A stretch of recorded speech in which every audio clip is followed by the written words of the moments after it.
Cricket politics పూర్తిగా political turn తీసుకున్న హనుమన్ విహారీ వివాదం ఏమంటారు మీరు? సో, ఇదేమీ కొత్తది కాదండి. గతంలో గూడా యాక్చువల్‌గా ఏంటంటే, ఒక రాజకీయ పార్టీలనేవి స్పోర్ట్స్‌లోకి రావడం అనేది చాలా బాధాకరం అన్న. ఈ స్పోర్ట్స్‌లోకి ఎప్పుడైతే వచ్చాయో, ఆ రాజకీయ పార్టీలనేవి ఆటోమేటిక్‌గా ఆ స్పోర్ట్స్‌లో ఉన్నటువంటి ఏదైతే అనాలిసిస్ ఉన్నాయో, టాలెంట్ ఉందో, ఆ యొక్క ప్లేయర్స్ యొక్క ఏదైతే ఆ గ్రోత్ ఉందో, అవన్నీ గూడా ఆటోమేటిక్‌గా అవన్నీ గూడా తగ్గిపోవడం అనేది 100% గ్యారంటీగా జరుగుతుంది. ఇప్పుడు కొత్తగా వచ్చినటువంటి హనుమన్ విహారీ సిట్యుయేషన్ ఏదైతే ఉందో అది చాలా బాధాకరం. హనుమాన్ విహారీ ఒక మంచి క్రీడాకారుడే. కాకపోతే ఏంటంటే, తను ఏదైతే ఆ యొక్క సిట్యుయేషన్ ఏం జరిగిందనేది గనక ఎక్కడ గూడా క్లారిటీ అనేదిగా మనకి బయటికైతే రాలేదు గానీ, హనుమాన్ విహారీ చెప్పడం మాటకే మనకు తెలుసు. బట్ ఏదేమైనా సరే గూడా దీన్ని కంప్లీట్‌గా ఒక అసోసియేషన్ అనేవాళ్ళు, ఆర్గనైజేషన్ అసోసియేషన్ ముందుకు బయటికి రావాలా. వాళ్ళు దీన్ని బయటకొచ్చి అందులో కోచ్ ఇన్వాల్వ్‌మెంట్ ఉంటుంది. మేనేజర్స్ ఉంటారు. ఒక అసోసియేషన్ ఈ రోజున Andhra association one of the best association in the ఇండియాలో. సో, అలాంటప్పుడు వాళ్ళందరూ గూడా బయటికి వచ్చి అసలు హనుమాన్ విహారీ లాంటి ఒక మంచి క్రీడాకారుడికి తను ఈ విధంగా ఒక ఇన్‌స్టాగ్రామ్‌లో గాని, లేదంటే ఒక పబ్లిక్‌లో మాట్లాడుతున్నప్పుడు వాళ్ళు గూడా బయటకొచ్చి అసలు జరిగిన విశేషం, దాని యొక్క విధి విధానాలు అవన్నీ గూడా కూలంకషంగా బయటికి తీసుకొచ్చి, ఇందులో ఎవరిది తప్పుంది, ఇది ఎంతవరకు క్లారిటీ ఉంది అని చెప్పవలసినటువంటి బాధ్యత 100% అసోసియేషన్‌కైతే ఉంది అని భావిస్తుంది. ఎందుకంటే దీన్ని బట్టి మిగిలిన క్రీడాకారులు ఈ ఇంపాక్ట్ అనేది మిగిలిన ప్లేయర్స్ మీద పడతది. ఆ ప్లేయర్స్ యొక్క గేమ్ మీద పడుతుంది. ఆ ప్లేయర్స్ నెక్స్ట్ సెలక్షన్ కమిటీస్ మీద పడతాయి, కోచెస్ మీద పడతది. దానివల్ల ఏంటంటే ఇంక రాను రాను దీని మీద ఎప్పుడైతే ఇలా తయారైందో రేపొద్దున ఇంకో ప్లేయర్ అంటే ఒక డిసిప్లిన్ ఒక స్పోర్ట్స్ ఎస్పెషల్లీ క్రికెట్ గానీ ఏ స్పోర్ట్స్ అయినా సరే కూడా ఒక డిసిప్లిన్‌కి సంబంధించినటువంటి గేమ్ కాబట్టి దీని మీద ఏంటంటే ఒక సిస్టమాటిక్ అనేది 100% దెబ్బతింటుంది. ఈరోజు హనుమాన్ విహారీ ఇచ్చినటువంటి మాటలు గానీ, అదేవిధంగా ఈ పొలిటికల్ ఏవైతే ఎంట్రన్స్ అవుతున్నాయో అది స్ట్రిక్ట్‌గా ఇది ఒక ఆర్డర్ తీసుకొని వచ్చి ఏ పొలిటికల్ పార్టీ అనేది కొంతవరకు ఒక సపోర్ట్ వరకు అంటే ఒక అసోసియేషన్‌కి గ్రోత్‌కి ఒక ఫైనాన్షియల్ సపోర్ట్ వరకు ఒక పొలిటికల్ పార్టీ ఉంటే బావుంటుంది గానీ, కానీ క్రీడాకారుల సెలక్షన్ వరకు గూడా ఆ పొలిటికల్ పార్టీ అనేది ఏదైనా కావచ్చు అది రావడం అనేది చాలా ఇబ్బందికరంగానే ఉంటుంది. అది ఏ స్పోర్ట్స్‌కైనా సరే అని మేము చెప్తున్నాం. అవసరం ఏమొచ్చింది అసల? దాన్ని బేస్ చేసుకొని ఇప్పుడు చంద్రబాబు నాయుడు గాని, పవన్ కళ్యాణ్ గాని ఆయన సపోర్ట్ చేస్తా ఉంటున్నారు. ఏమంటారు? ఏ విధంగా చూస్తారు? సో, ఇప్పుడు ఆంధ్ర క్రికెట్ అసోసియేషన్‌లో నేను మళ్ళీ చెప్తున్నాను. ఒక క్రీడాకారుడు గురించి అయితే నేను ఇప్పుడు మాట్లాడడం కన్నా గూడా, ఆంధ్ర క్రికెట్ అసోసియేషన్‌లో కంప్లీట్‌గా వైసీపీ పార్టీ అయితే 100% ఉంది. ఎందుకంటే శరత్ చంద్రారెడ్డి గారి దగ్గర నుంచి గానీ, శివారెడ్డి గారి దగ్గర శరత్ చంద్రారెడ్డి గారు అందరికీ తెలిసినటువంటి విషయం. ఆయన లిక్కర్ స్కామ్‌లో ఉన్నటువంటి ఆయన మొదటి వ్యక్తి. అండ్ ఆ పొలిటికల్ ఇంపాక్ట్ ఏదైతే ఉందో 100% ఇప్పుడున్నటువంటి ఆంధ్ర క్రికెట్ అసోసియేషన్‌లో 100% ఉంది. కానీ దీన్ని ఆ అసోసియేషన్ అంటే నిజంగా ఒక క్రీడ గురించి తెలిసిన వాళ్ళు, ఒక అసోసియేషన్ గురించి అవగాహన ఉన్నవాళ్ళు ఏం చేస్తారంటే, ఒక మంచి క్రీడాకారుడు అంటే ఒక దేశానికి రిప్రజెంటేషన్ చేసినటువంటి క్రీడాకారుడు నేను ఆంధ్ర క్రికెట్‌కి ఆడను అని చెప్పేసి అన్నప్పుడు వాళ్ళు ఇమ్మీడియేట్‌గా దీన్ని ఒక మీటింగ్ లాంటిది సీరియస్ ఎమోషనల్స్ మీటింగ్ అనేది కండక్ట్ చేసి దీనిలో వాళ్ళందరినీ పిలిపించి ఇందులో ఎంతవరకు క్లారిటీ ఉంది, ఎంతవరకు ఆ యొక్క ఏవైతే బయటకు వచ్చాయో ఆరోపణలు అనేవి బయటకు వచ్చాయో ఎంతవరకు ఏది నిర్ధారణ అనేది వాళ్ళకి కమిటీ వేసుకోవాలా, దానిలో కోచెస్ని ఇన్వాల్వ్మెంట్ చేయాలా, దాంతోపాటు ఎవరైతే దీన్ని ఇంపాక్ట్ పడిందో వాళ్ళని కూడా దీన్ని తీసుకురావాల్సినటువంటి విషయం అయితే ఉంది. అంతేకాకుండా చంద్రబాబు నాయుడు గారు కానీ, పవన్ కళ్యాణ్ గారు కానీ మేము వస్తే రెడ్ కార్పెట్ వేస్తాం మళ్ళీ అగైన్ అది పొలిటికల్ రావడం అనేది చాలా బాధాకరం. అంటే ఏదైనా సరే కూడా అప్పుడు వాళ్ళు ఎలా మాట్లాడాలి అంటే ఒక పొలిటికల్ పార్టీస్ కానీ అనాలిసిస్ కానీ దీని మీద మేము వస్తే సరైనటువంటి విచారణ జరిపించి దీన్ని రానున్న రోజుల్లో క్రీడను మరింత అభివృద్ధి చేసే విధంగా మేము ఉంటామని చెప్పించి అనాలి కానీ పర్టికులర్గా ఒక ప్లేయర్ గురించి మేము ఎలాగైనా సరే వచ్చి రెడ్ కార్పెట్ అక్కడ ఏది జరిగింది ఏది అవ్వలేదు అనేది మనకైతే తెలియదు. కాబట్టి దీని మీద సరైనటువంటి అవగాహన అనేది ఫస్ట్ తప్పు అయితే కానీ క్రికెట్ అసోసియేషన్ ఆ మేనేజ్మెంట్ తప్పు ఉంది.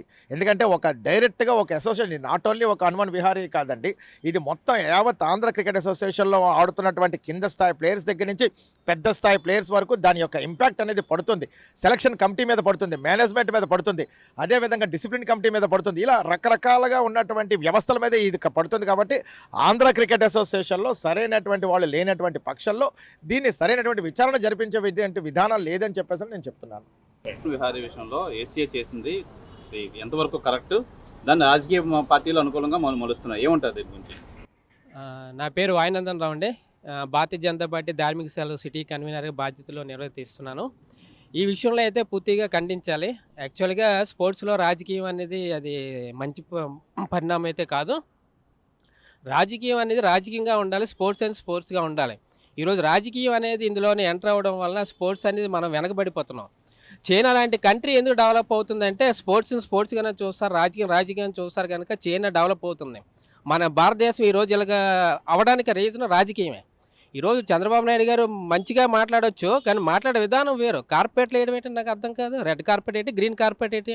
అందులో న్యాయ విచారణ చేసి మేము బాధ్యత తీసుకొని న్యాయం చేస్తాం అనాలి. ఒక పవన్ కళ్యాణ్ అవ్వచ్చు, చంద్రబాబు నాయుడు గారు కావచ్చు, కానీ అంతేగాని కార్పెట్లు వేయడం ఏంటి అంటే రాజకీయం చేయకండి. ఇక్కడ కూడా మీరు స్పోర్ట్స్లో కూడా స్పోర్ట్స్ అంటే స్పోర్ట్స్గా చూసి టాలెంట్ ఉన్న వాళ్ళు ముందుకు తీసుకువెళ్ళండి.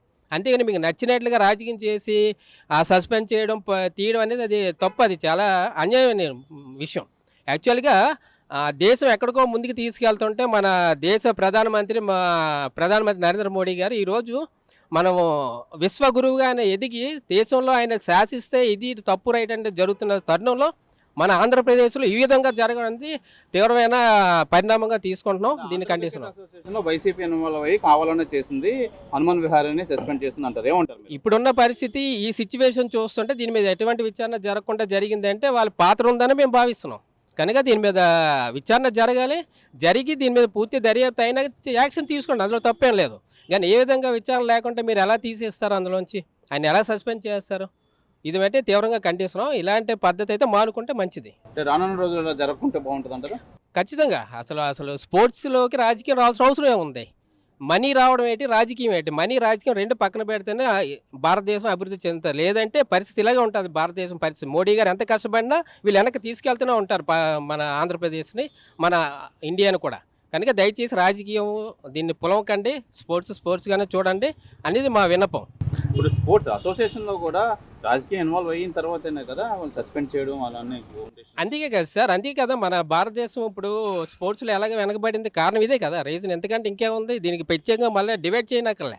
ఈరోజు మన స్పోర్ట్స్ ఇలాగ ఉంది అంటే ఏ విధంగా ఏ స్పోర్ట్స్ అని తీయండి, క్రికెట్ అనే కదా, ఏవి చూసినా రాజకీయం అనేది ఉండబట్టే ఇలాగ ఉంది. లేకపోతే ఇలాగ ఎందుకు ఉంటుంది? ఇంకా దాని గురించి స్పెసిఫిక్గా మనం చెప్పనక్కర్లే. ఈరోజు అందరికీ ఓపెన్ సీక్రెట్, అందరికీ తెలిసిన విషయమే. స్పోర్ట్స్లో రాజకీయం ఎంటర్ అయింది. డబ్బు ఉండాలి, అంగబలం ఉంటేనే వాళ్ళకి స్పోర్ట్స్లో అవకాశాలు, లేదంటే లేదనే విషయం ఓపెన్ సీక్రెట్. అది ఇంకా దానికి ప్రత్యేకంగా చెప్పాల్సిన అవసరం అయితే లేదు. నా పేరు చిక్కాల రవితేజ సాయి. నేను గత 6-5 సంవత్సరాలుగా ఇన్ఫినిటీ క్రికెట్ క్లబ్ అనేసి ఒక ఫ్రీ క్రికెట్ క్లబ్ నడపడం జరుగుతుంది. అంటే నా తోచినంత నేను నా పార్ట్నర్ గోపి అనేసి ఒక అబ్బాయి ఉన్నాడు.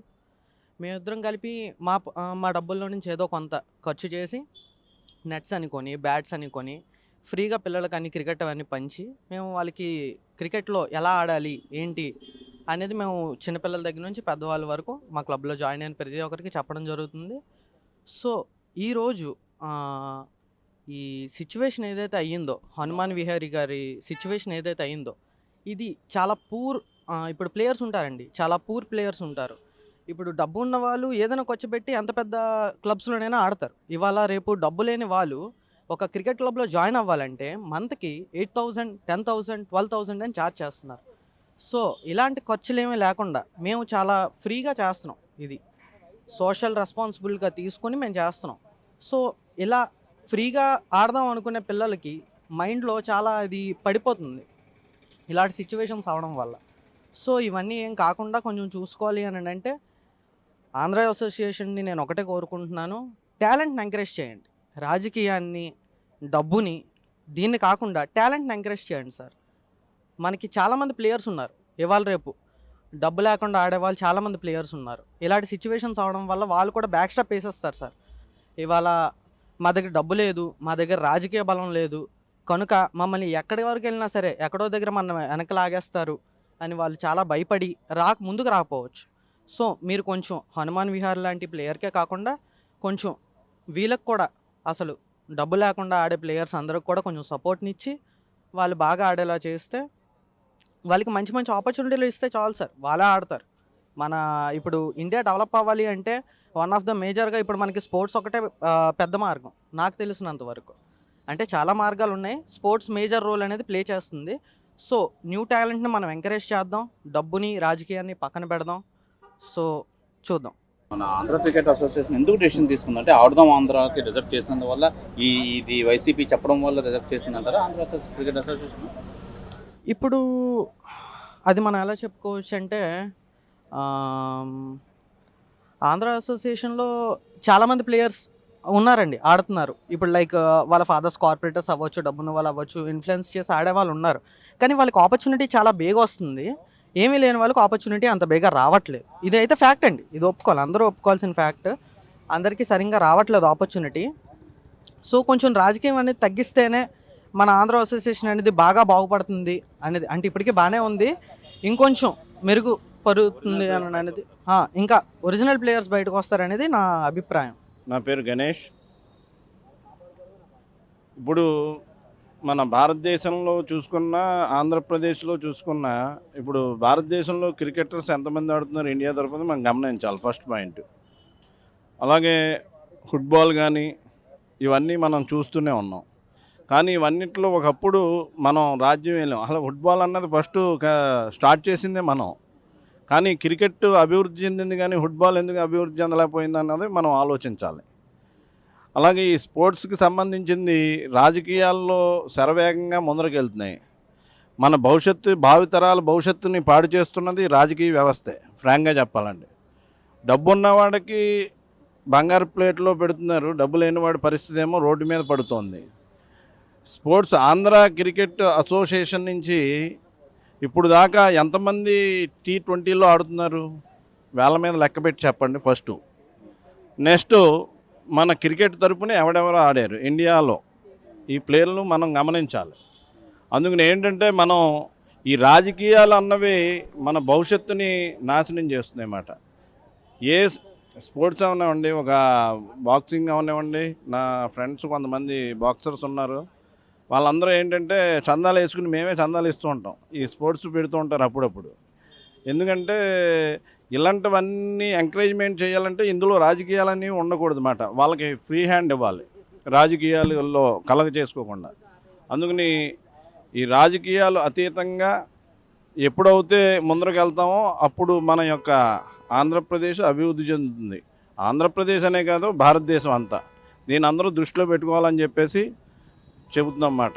జై హింద్. మరిన్ని వీడియోస్ కోసం ఛానల్ ని సబ్స్క్రైబ్ చేయండి, లేటెస్ట్ అప్డేట్స్ కోసం వాట్సాప్ ఛానల్ ని ఫాలో చేయండి, అండ్ లింక్ డిస్క్రిప్షన్ లో ఉంది.